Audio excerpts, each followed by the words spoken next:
WhatsApp guys, toxic teaser का breakdown. तो मतलब कि बहुत सारी डिटेल्स जो पॉज कर करके भाई ने निकाली होंगी। तो भाई टॉक्सिक का टीजर आने के बाद मुझे लगता है जो यश के बिल्कुल कट्टर फैन होंगे ना भाई साहब, उनमें तो जश्न का माहौल होगा। तो करते वीडियो एंजॉय। ओरिजिनल वीडियो का लिंक है डिस्क्रिप्शन में। 1 2 3 गो। यश की नई मूवी टॉक्सिक, जिसके हम लोग भाई लाइक कर कुछ ग्लिम्स और हल्की फुल्की झलकियां देख चुके हैं, उसका फाइनली टीजर ड्रॉप हो गया and it had to, it was about time. I mean movie बस आने वाली है, लेकिन इसके बारे में हमको कुछ भी नहीं पता था अंटिल नाउ, क्योंकि टीजर जो है वो काफी कुछ बता देता है। Although I would like to admit कि इन लोगों ने काफी चीजों को छुपा के रखा और टीजर का कट ऐसा है ना कि बहुत रैपिडली शॉर्ट्स होकर के निकल जाते हैं और तुम्हारे दिमाग में कुछ भी रजिस्टर नहीं हो पाता। लेकिन भाई ने काफी कुछ रजिस्टर किया और तुमको बताएगा एक एक चीज। तो सबसे पहले टीजर शुरू होता है एक विला के साथ में, जहां पर एक पार्टी वगैरह चल रही है। पार्टी हो रही होती है। लोकेशन जो है गोवा के आसपास की है, क्योंकि मूवी वहीं पर सेट होने वाली है। उसके अलावा ये पोर्चुगीज विला है और इस पूरे टीजर में ना हमको इंटरनेशनल ट्रेड्स और उसके बीच में जो गुंडागर्दी होती है उससे रिलेटेड थोड़ा बहुत कुछ देखने को मिलता है। फिर स्टार्टिंग से ऐसा बताया गया कि एक बंदा है जो राया, यश का जो कैरेक्टर है, उससे वो बहुत अभद्र भाषा में बात कर रहा है कि अब वॉर आने वाला है और तेरा टाइम जा चुका है तो तू गिव अप कर दे। और वो लगातार स्मोक करते करते ऐश ट्रे में उसकी ऐश को गिराता जा रहा है। ये चीज मल्टीपल टाइम्स अलग अलग कट के थ्रू दिखाई जाती है कि वो कुछ बोलता है, फिर वो ऐश ट्रे में अपनी ऐश गिराता है, उसके बाद वो फिर स्मोक करता है, आएगी और डिमीनिंग बात करता है। और यश बहुत देर तक इस चीज को नोटिस करता जाता है अंटिल ही ब्रेक्स और उसी सेम ऐश ट्रे को उठा करके उसके मुंह पे मारता है बार-बार और उसके मरने के बाद उसी का हाथ मैं हो रही हूं भी ऐसी हैव सम फकिंग मैनर्स। तो वो जो मैंने कहा था ना कि इन लोगों ने बहुत सारी सटल चीजों को इस टीजर में दिखाया हुआ है, तो ये उन्हीं में से एक है। कहीं धुरंधर की तरफ इशारा तो नहीं था। फिर इसके बाद ये वाला शॉट टॉप डाउन है, मतलब ऊपर से हमको दिखाया जाता है कि काफी सारी बॉडीज हैं, हर कहीं आग वाग लगी हुई है और ये बैटल फील्ड वाला सिनेरियो है। लेकिन साथ में ये चीज भी समझ में आती है कि इसके वीएफएक्स अभी कंप्लीट नहीं है, क्योंकि एक फ्रेम में हमको एक इंसान दिखता है, उसके अगले फ्रेम में वो गायब हो जाता है। तो दिस शोज की मूवी को आने में भी टाइम है, इसके वीएफएक्स पे और भी काम होगा। By the time it releases completely, VFX भी होपफुली तैयार हो जाएंगे पूरी तरह से। फिर ये वाला शॉट भी बहुत जल्दी होकर के निकल जाता है। हमको राया दिखाया जाता है जो एक बैटलफील्ड के बीच में खड़ा हुआ है। ये पूरा एरिया बर्फ से ढका हुआ है, मतलब ये नॉर्थ प्लेन वाला एरिया था ना, प्लेन वाला एरिया था सीन है। और ये चीज हमको पोस्टर में भी दिखाई गई थी, जिसमें पूरी बर्फ वाली सेटिंग थी और वहां पर इसने बहुत सारे लोगों को मार रखा है। इनफैक्ट और भी दूसरे लोग आते चले जा रहे हैं जिनके पास हैंड टू हैंड कॉम्बैट के वेपन्स है। अब ऐसा क्यों है मुझे नहीं पता, लेकिन इसी सेम सेटिंग वाले सीन्स को हम आगे टीजर में भी देखते हैं, जहां पर ये चीज समझ में आ रही है कि इसी सेम एरिया में कुछ प्रोफेशनल लोग भी होंगे जो पूरे व्हाइट कलर के अटायर में हैं, ताकि वो अपने आप को कैमोफ्लेज कर सकें। और इसके अलावा जो दूसरे सोल्जर्स हैं उनको प्लेन से नीचे ड्रॉप किया जा रहा है, मतलब वो पैराशूट करके नीचे आ रहे हैं। अब इसको देख के ऐसा लग रहा है कि शायद ये दो देशों के बीच के जो बॉर्डर टेंशंस होते हैं उसकी सिचुएशन है। अब यहाँ पे राया कैसे आ गया वो मैं देखने में इंटरेस्टेड हूँ। या फिर दूसरी पॉसिबिलिटी हो सकती है कि आर्मी वाले लोग नहीं है, ये प्राइवेट थग्स और गूंस जो होते हैं ना वो हैं, और ये दो देशों के गैंग वॉर एस्केलेट होता जा रहा है, तो उसी को निपटाने के लिए यहाँ पर आए। अब ये दो देशों वाला सिस्टम कैसे आ गया, मैं उस पर भी बात करता हूँ। फिलहाल के लिए ये वाला शॉट काफी इंटरेस्टिंग है, क्योंकि इसमें हम राया को देखते हैं जो दारू पी रहा है खड़े होकर के।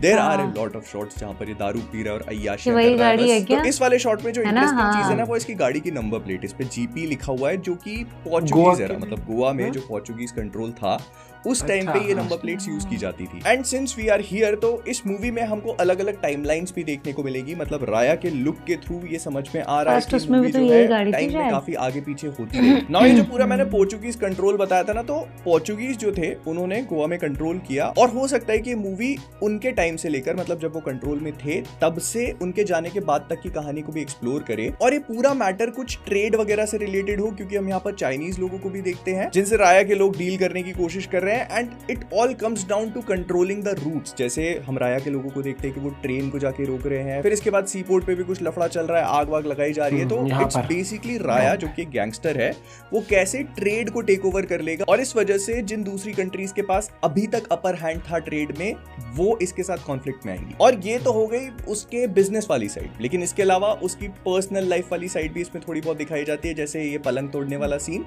और समहाउ ये रॉयल सर्कस इस पूरी चीज में इन्वॉल्व है। वो कैसे ये भी बताओ। सबसे पहले तो इस पूरे टीजर में रॉयल सर्कस के मल्टीपल शॉट्स हैं, तो ये समझ में आता है कि ये सिर्फ एक सीक्वेंस नहीं होने वाली है।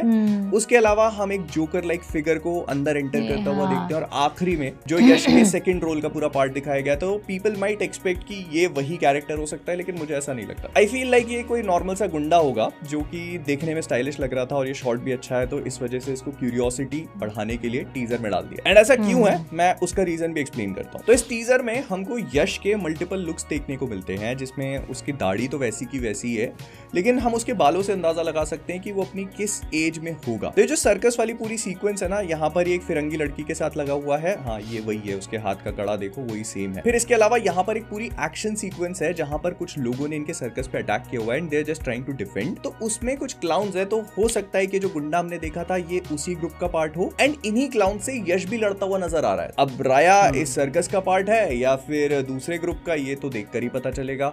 लेकिन हाँ, इस पूरे सीन को अगर तुम देखते हो तो ये इस सर्कस में किया रहा है ना, लेकिन मे बी लव एंगल है, मतलब उसके बाल छोटे हैं और वो काफी यंग दिख रहा है। तो ऐसे में उसके बेटे का इतना बड़ा होना does not make any sense और उस सर्कस में एंटर करना तो बिल्कुल भी। लेकिन हाँ, उसके बेटे का कनेक्शन भी सर्कस से है, कैसे वो आगे बताता हूं। फिर देखो ये वाला शॉट भी काफी इंटरेस्टिंग है और इसको देखकर ये समझ में आ रहा है कि ये जो यश के लोग हैं या जितने भी गुंडे लोग हैं, ये सारे के सारे किसी ना किसी वे में सर्कस के खिलाफ हैं, क्योंकि पिछले शॉट्स में हमने देखा कि वो क्लाउन्स और जोकर जो भी थे उन पर अटैक कर रहे थे। उसके अलावा इनकी अटायर सर्कस वालों से कंप्लीटली डिफरेंट है और इस वाले शॉट में वो किसी ना किसी को थ्रेटन कर रहे हैं, जिस वजह से हमें घोस्ट राइडर देखने को मिलता है। नाउ फॉर अ मोमेंट अगर मैं तुम्हारा ध्यान इस पूरे शॉक वैल्यू वाली सीक्वेंस से हटा करके उसके पीछे देखने को बोलूं, तो वहां पर कोई लड़की है जिसको बांध के रखा हुआ है and it made me think कि काफी इंटरेस्टिंग चॉइस है, बिकॉज मूवी में 5 फीमेल एक्टर्स हैं और उसमें कौन है पता है भी नहीं दिखा, एटलीस्ट क्लियरली तो बिल्कुल भी नहीं। तो ये जो है ये उन्हीं में से कोई एक होगी, हो सकता है कि यार आडवाणी की कैरेक्टर हो या फिर रुक्मिणी भी हो सकती है, लेकिन जो कोई भी है उसको वहां पर बांध के रखा हुआ है। और अगर मुझे थोड़ा हाइपोथेसाइज करना ही हो, जो इतनी देर से कर ही रहा हूं मैं, तो मे भी ऐसा हो सकता है कि इन लोगों ने उसको थ्रेटन करने की कोशिश करी हो। और वो जो सर्कस में तुम ट्रिक देखते हो ना कि अपने मुंह से वो आग वाला पूरा फ्लेम एक्ट करते हैं, तो इसने अपने मुंह में कुछ पेट्रोल वगैरह भर के रखा है। एंड वी ऑल नो कि जो गैंगस्टर्स वगैरह होते हैं उनके गुंडे जो छोटे से छुटभैये होते हैं ना, उनके पास भी लाइटर्स होते हैं, तो उसने मे भी उसको थ्रेटन करने के लिए लाइटर वगैरह चालू किया होगा एंड दैट मोमेंट उसने अपना पेट्रोल उसके मुंह पे स्पिट किया, जिस वजह से ये बंदा घोस्ट राइडर बन गया। आई मीन मैं बस थ्योराइज कर रहा हूँ, क्योंकि यहाँ पर ना तो कोई बड़ा एक्सप्लोजन है और वो लड़की सामने बंदी बैठी है, तो वो अपने हाथ बिना यूज करे इसके मुंह पे आग कैसे लगा सकते हैं। This is the only possible explanation I could come up with. इसके बाद हमको राया एक्शन में देखने को मिलता है, विच आई एडमिट मतलब मुझे देखकर मजा आया। आई अंडरस्टैंड कि इस मूवी में भी वही स्लो मोशन शॉट्स होंगे और जो हम लोग अभी तक KGF और बाकी मूवीज में देखते आए ना, तो ये भी उसी टेम्पलेट को फॉलो करेगी, but they have added a certain level of brutality. जैसे इस वाले सीन में हाथ स्ट्रेट आउट काट ही दे रहा है, ये समझ में आ रहा है इसका फेवरेट वेपन मशेटी है और इसके बेटे का भी होगा। और फिर कुछ लोग हैं जो बीचों बीच सड़क पे आकर के बंदूक ओपन फायर कर दे रहे हैं, तो यहाँ पर भी हमें राया की एंट्री देखने को मिलेगी। इस वाले सीन में भी उसका लुक डिफरेंट है। ब्रो हैज ड्रेडलॉक्स, लेकिन अगर तुम थोड़ा ध्यान दोगे तो उसके बाल सफेद है, जो बताता है कि टाइम में थोड़ी सी आगे का सीक्वेंस होगा। And it also makes perfect sense, क्योंकि यहाँ पर हम एक गाड़ी को ब्लास्ट होते हुए देख रहे हैं जिसकी नंबर प्लेट GDB है एंड ये नंबर प्लेट्स पोर्चुगीज के जाने के बाद आई थी। और ये पूरी एस्ट्रे वाली सीक्वेंस के बाद आई लाइक द फैक्ट कि जिस तरह से यश का जो कैरेक्टर रहा है ना, वो बैठता है, he is not in control of himself, वो पूरी तरह से दारू पी के आउट है। लेकिन इसके अलावा भी ना ये पूरी सीक्वेंस एक बहुत ही कोल्ड सी फीलिंग देती है उस कैरेक्टर को लेके। तुम्हें ऐसा फील नहीं होगा कि राया जो है वो बहुत ही इंटिमिडेटिंग कैरेक्टर है। तुम्हें इस मोमेंट पे उसके लिए ऐसा लगेगा कि यार क्या हो गया इसके साथ, यू कीप वंडरिंग कि what is wrong with him, he is not right, disturbed feel होता है। एंड ये चीज ना मुझे पसंद आई कि जो प्रोटैगनिस्ट है या जो भी प्रोटैगनिस्ट या ग्रे शेड का आपका कैरेक्टर है, जो मेन कैरेक्टर है, वो कहीं ना कहीं उतना परफेक्ट नहीं है, वो गलतियां करेगा, उसकी प्रोबेबली कोई ना कोई बहुत बड़ी गलती इस मूवी का मेन विलन बनेगा। स्पीकिंग ऑफ विच हमें यश का एक और लुक देखने को मिलता है जो मोस्ट लाइकली उसका बेटा होगा इस मूवी में। अब यहाँ पर भी थोड़ी बहुत डिटेल्स है। सबसे पहले तो हमें उसके टैटूज दिखाए जाते हैं। इसको ध्यान से देखने पे सबसे पहली चीज जो नोटिस होती है वो है एडमिट 1। ये चीज जो मैंने कहा था ना कि इसका सर्कस से डायरेक्ट कनेक्शन होगा, तो ये टिकट्स के ऊपर लिखा होता है और हमें सर्कस की टिकट दिखाई जा चुकी है, जो रॉयल सर्कस है उस पर लिखा है एडमिट 1। तो ये बात तो क्लियर हो चुकी है कि कहीं ना कहीं उसकी रूट्स जो है वो रॉयल सर्कस से जुड़ी हुई है। प्लस इसी के ऊपर एक नंबर लिखा हुआ है 300177। I am not sure about it, लेकिन ऐसा हो सकता है कि उसकी डेट ऑफ बर्थ हो, मतलब 30 जनवरी 1977, जो राया की वो जो पूरी पोर्चुगीज के जाने के बाद जो उसने रूल करना शुरू किया होगा उसकी टाइमलाइन के साथ परफेक्टली कोइंसाइड कर रहा है। मतलब 1961 में पोर्चुगीज लेफ्ट, उस वॉइड को फिल किया राया, उसके गैंगस्टर्स ने जिन्होंने पूरे ट्रेड को टेक ओवर कर लिया। उसके बाद राया को उसकी बेटे वाला एंगल ज्यादा लग रहा है मुझे, मोस्ट लाइकली रॉयल सर्कस में, और वहीं से उनका अफेयर स्टार्ट हुआ होगा।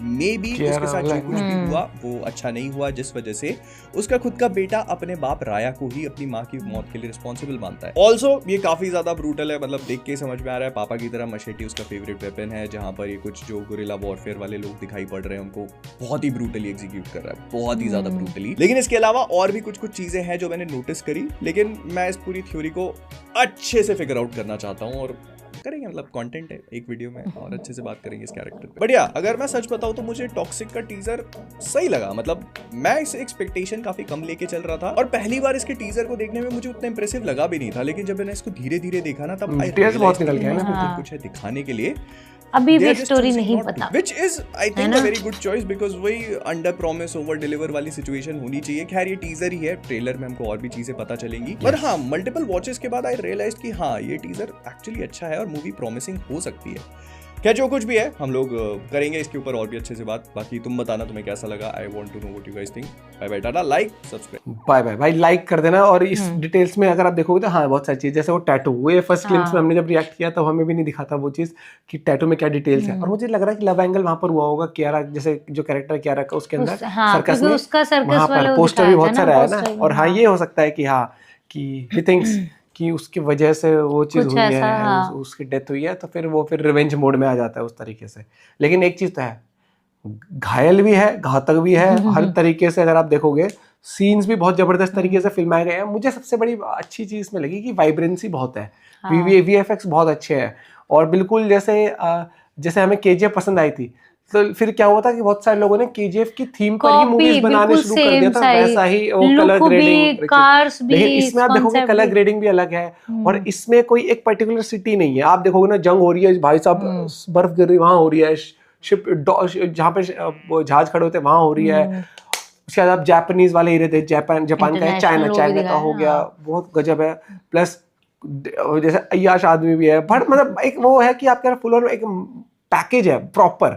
जैसे कि मतलब कई बार कहते हैं ना कि कुछ मूवी ऐसी होती है जिसको आप कहते हैं भाई ये अलग ही सिनेमा देखने को मिला, ये उस कैटेगरी में आ रही है अभी तक। तो बाकी देखते हैं आगे जाके क्या होता है, क्योंकि अभी तो धीरे धीरे बहुत सारी डिटेल्स निकल कर आएंगी, अभी तो ट्रेलर भी आएगा। और हाँ बहुत ही सफाई से टीजर एडिट किया कि हीरोइन की अभी तक झलकी नहीं मिली आपको, किसी भी हीरोइन या फिर किसी भी फीमेल लीड की आपको कास्ट में कहूँ तो कास्ट का आपको कुछ भी देखने को मिला। लेकिन आई एम एक्साइटेड, आप अपना पॉइंट भी शेयर करेगा। Bye bye, take care.